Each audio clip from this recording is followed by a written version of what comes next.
Praise the Lord. ஆண்டவருடைய நாமத்திற்கு மகிமை கனமும் உண்டாகட்டும். காலையில் உங்களை சந்திக்கிறது ரொம்ப சந்தோஷம். இயேசு நாமத்தில் உங்களை நான் வாழ்த்துகிறேன். மார்க் எழுதின சுவிசேஷம் 5ஆம் அதிகாரம் 19வது வசனம். இயேசு அவனுக்கு உத்தரவு கொடாமல், நீ உன் இனத்தாரிடத்தில் உன் வீட்டிற்கு போய் கர்த்தர் உனக்கு இறங்கி உனக்கு செய்தவைகளை எல்லாம் அவர்களுக்கு அறிவி என்று சொன்னார்.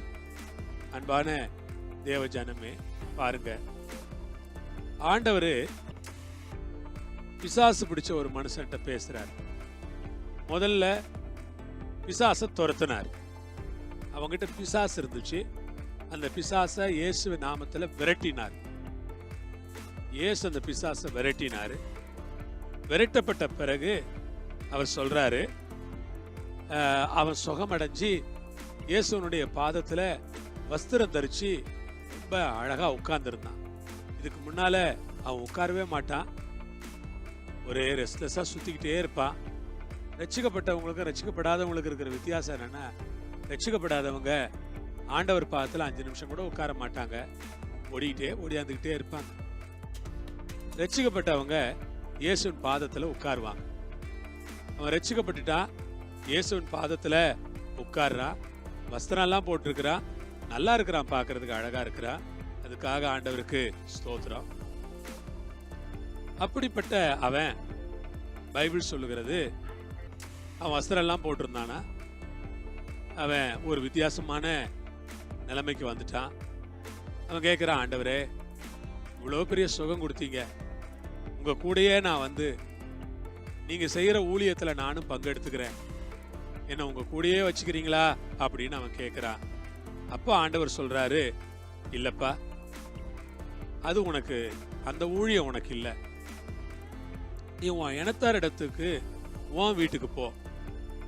கர்த்தர் உனக்கு இறங்கி உனக்கு செய்தவைகளை எல்லாம் அவர்களுக்கு அறிவி. ஆண்டவருக்கு ஸ்தோத்திரம். என் அன்பு சகோதர சகோதரிகளே, பாருங்க, இயேசுவோட இருக்கணும்னு அவன் விரும்புறார். ஆனா அவர் சொல்றாரு, இந்த ஊழியம் உனக்கு இல்லை, உனக்கு வேற ஒரு ஊழியம் இருக்கு. என்னன்னா, உன் இனத்தார்கிட்ட தான் உனக்கு ஊழியம் இருக்கு. உன் சொந்த ஜனங்க கிட்ட போ, உன் வீட்டுக்கு போ. ஆண்டவர் உனக்கு இறங்கி என்னெல்லாம் செஞ்சாரோ அதையெல்லாம் உங்களுக்கு போய் சொல்லு. உன் இனத்தார்கிட்ட போ, உன் வீட்டுக்கு போ. ஆண்டவர் உனக்கு இறங்கி செஞ்சதெல்லாம் அவர்களுக்கு சொல்லு. இதாப்பா உன் ஊழியம். ஆண்டவருக்கு ஸ்தோத்திரம். நிறைய நேரங்கள்ல நாமும் கூட எல்லாரும் ஒரே மாதிரி ஊழியம் செய்ய முடியும் நாம் நினைக்கிறோம். இல்ல, ஒரு சிலருக்கு அந்நியர்கள்ட்ட ஊழியம், ஒரு சிலருக்கு உறவினர்கள்ட்ட ஊழியம், ஒரு சிலர் ஊழிய நண்பர்கள் மத்தியில செய்ய வேண்டியது இருக்கு, ஒரு சிலர் காடுகள்ல மலைகள்ல செய்ய வேண்டியது இருக்கு.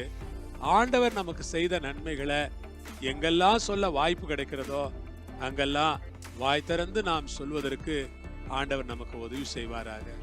நிச்சயமாய் நாம் அப்படி வாய் திறந்து சொல்வோமானால், நிச்சயம் நான் விசுவாசிக்கிறேன், ஆண்டவர் தாமே உங்களை ஆசீர்வதிப்பார்.